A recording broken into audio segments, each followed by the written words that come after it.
দিবলৈ ওলাইছোঁ এটা বিগ ব্ৰেকিং নিউজ। চাপৰৰ ৰঙামাটিত লোমহৰ্ষক হত্যাকাণ্ড হয়। আজি ধুবুৰী জিলাৰ চাপৰ থানাৰ অন্তৰ্গত ৰঙামাটিৰ জুগলিকাণ্ডত নিজ পতিয়ে পত্নী নাজমিন খাতুনৰ মূৰ কাটি দুচেও কৰে। পাৰিবাৰিক কন্দলে ল'লে ভয়ানক ৰূপ।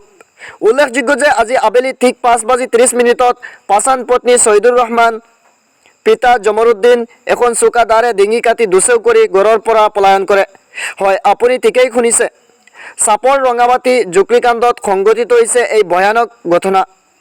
আৰু ঘটনাস্থলীত ইতিমধ্যে চাপৰ আৰক্ষী আহি উপস্থিত হৈ প্ৰাথমিক তদন্ত কৰি লাশটো চাপৰ থানালৈ লৈ যোৱা পৰিলক্ষিত হয়। বিলাসীপাৰাৰ পৰা ৰাহুল দাসৰ ৰিপৰ্ট, অসম ভাৰত নিউজ। চলাপাৰা দ্বিতীয় খণ্ড জুগলিকান্দা বুলি কয়, কিন্তু জুগলিকান্দা এনে ডাক নাম, কিন্তু ৰেভিনিউ ব্ৰিজ চলাপাৰা দ্বিতীয় খণ্ড। কি হৈছে মানে এই চাইদুল জমৰুদ্দিন বেটা চাইদুল মানে ল'ৰাটো এতদিন তাৰ ঘৰণীয় তাৰ তিৰিও ঘৰত নাছিল, ল'ৰাটো ঘৰত নাছিল। আজি ক'ৰ পৰা আহিছে, আহিয়া আমি ৰোজা খোলাৰ মানে কি কৰিব লাগছোন ষড়যন্ত্ৰ কৰি আছোঁ। এই ৰোজা খোলা অৱস্থাতে একজনে ক'ল কি কয় আপি ডাঙাবা লাগছে, তো ঘৰতে নাই, ময়ো ওলাই আহিলোঁ। ৰাতি আহিলোঁ, আহিয়া শুনা পাওঁ যে আপিক মাৰি দিয়ে পালাই। কি কেনেকৈ মাৰিছে? এই দাও দিয়ে কবিয়া মাৰছে। কি হৈছে বৰ্তমান? কি হৈছে মোৰ ভিতৰত ঘটনাটো নাজানো না, কিন্তু এই আপিটাৰ ইয়াৰ আগতো মানে একবাৰ বিচাৰ হৈছিল, আমাৰ গোটা গাঁৱত আজি বিচাৰ কৰিছিলোঁ, বিচাৰ কৰি তাক মানে দিছিলোঁ। তাৰপিছত ল'ৰাটোক ক'লোঁ যে তুই যদি একটা ল'ৰা আছে, তাৰ একটা ল'ৰা আছে, কিন্তু 4-5 বছৰ হ'ল, ল'ৰাটা আছে, তুই নিয়ে খা, সংসাৰ কৰি খা। তই সংসাৰ কৰি খাই আছিল, খাইৰ মাজত 1-1.5 মাস থাকিয়া ছোৱালীটো গুচি গ'ল বাপেৰ বাৰী। মানে গৃহ কণ্ডলৰ ঘৰুৱা কণ্ডল আছিল, ঘৰুৱা কাজিয়া আছিল নেকি? ঘৰুৱা কাজিয়া অতটা নাছিল, কিন্তু আমি শুনা নাই পাওঁ। কিন্তু আপিটা গেল, যাৰ পাছত গুৱাহাটী গেল, গুৱাহাটীতে এই আজি পৰ্যন্ত নাই। আজি হঠাৎ কৰি আহিছে, আমাৰ গাঁৱৰ মানুহ পতাই নাজানে, বেছিভাগে নাজানা অৱস্থাত এই সন্ধ্যাবেলা আমি ৰোজা খুলিব, এই সময়তে মানে কয় যে ওৰ আপিক মাৰিল।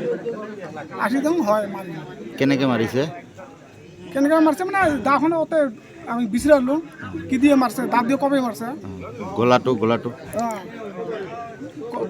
কবে মারছে, গলাটো ছিঙি গৈছে নেকি?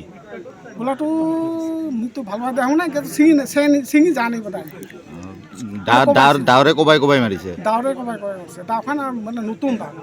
আৰক্ষী চকীত খবৰ দিছে হ্যাঁ, আৰ কি খবৰ দেওয়া হয়েছে আমাৰ মোৰ ডাঙৰ ল'ৰা ভিটিভি আছে, মই ক'লোঁ যে তাক খবৰ দে, তাড়াতাড়ি আৰক্ষী আহিছে আৰু আৰক্ষী আহিছে, আহিয়া তদন্ত লৈ আছে। এই যোনে মাৰিছে ল'ৰাটোৰ নাম কি? চাইদুৰ ৰহমান। আৰু ছোৱালীজনীৰ নাম কি? ছোৱালীজনীৰ নাম কি ক'লে না, ইয়াসমিনা খাতুন, হে নাজমিনা খাতুন এরকম হ'ব। আৰু কি কৰে ইহঁত সম্বন্ধত কি হয়? ল'ৰাটো আৰু ছোৱালীটোৰ সম্পৰ্কত কি হয়? সম্পৰ্কে মোক মানে আটা কৰি দেখা। ইহঁত দুজনৰ সম্পৰ্ক কি আছে? স্বামী স্ত্ৰী দুজনৰ সম্পৰ্ক স্বামী স্ত্ৰী। ঠিক আছে, এতিয়া আপোনালোকে কি বিচাৰে? উচিত বিচাৰে লাগে। এতিয়া ল'ৰাটো ক'ত আছে? ল'ৰাটোতো পলাইছে, এতিয়া ল'ৰাটো কাহত দেখা পাই নাই। ল'ৰাটো পলাইছে। ঠিক আছে, তাৰ মানে উপযুক্ত শাস্তি লাগে তাক। আমি বাজাৰত আছিলোঁ, বাজাৰ থাকোঁতে কোনোবাই আমাক ফোন কৰি ক'লে যে ইয়াত এটা কিবা বেয়া ঘটনা হৈছে, তই সোনকালে আহ।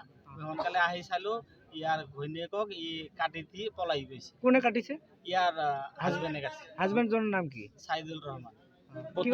ছোৱালীজনৰ নাম কি? ছোৱালীজনৰ নাম মই নাজানো। কিবা পাৰিবাৰিক কাজিয়া আছিল নেকি? কিবা কাজিয়া আছিল আমি গমেই নাপাওঁ। এই ঘৰতে নাছিলে, তাৰ শ্বশুৰ ঘৰৰ পৰা আজি তাৰ মিছেছক লৈ আহিছে। অহাৰ পিছতে এনেকুৱা ঘটনা হৈ গ'ল। ল'ৰাজনৰ নাম কি আছিল? ল'ৰাজনৰ নাম চাইদুল ৰহমান। বৰ্তমান এওঁ ক'ত আছে? এওঁ পলাতক অৱস্থাতে আছে। আৰক্ষী আহিছে। এইখিনিৰ নাম কি আছিল? চাচলাপাৰা পাৰ্ট 2 বেৰকেটত জুগলিকান্দা বুলি কয়। পূৰ্বে কিবা তেনেকুৱা ধৰণৰ কিবা হাই কাজিয়া আমি গমেই নাপাওঁ। আছিলে কিবা এটা আগত কাজিয়া আছিলে, এইটো আমি গাঁৱৰে মানুহ মিলাই দিছিলোঁ। পিছত শ্বশুৰ ঘৰত আছিলে, ই গুৱাহাটীত আছিলে কামৰ পিছত কালি আহিছে গুৱাহাটীৰ পৰা, শুনা মতে কালি অহাৰ পৰা আজি তাৰ শ্বশুৰ ঘৰৰ পৰা তাক লৈ আহিছে। অহাৰ পিছতে এনেকুৱা ঘটনা হৈ গ'ল। আজি লৈ আহিছিল? আজিয়ে লৈ আহিছে। যিজনে হত্যা কৰিছে মানুহজনৰ নাম কি কৈছে? চাইদুল ৰহমান। তেখেতৰ পত্নী হয়? তেখেতৰ পত্নী। ল'ৰা ছোৱালী আছে? এটা ল'ৰা আছে। কিমান ডাঙৰ? ল'ৰাটো 3 বছৰমান হ'ল। বিয়া হোৱা কিমান দিন? বিয়া হোৱা প্ৰায় 3-4 বছৰ হ'ল। এনে কি লৈ কাজিয়া হৈছে? আমি গমেই নাপাওঁ কাজিয়াটো কি লৈ হ'ল, কি হৈছে আমি গমেই নাপাওঁ।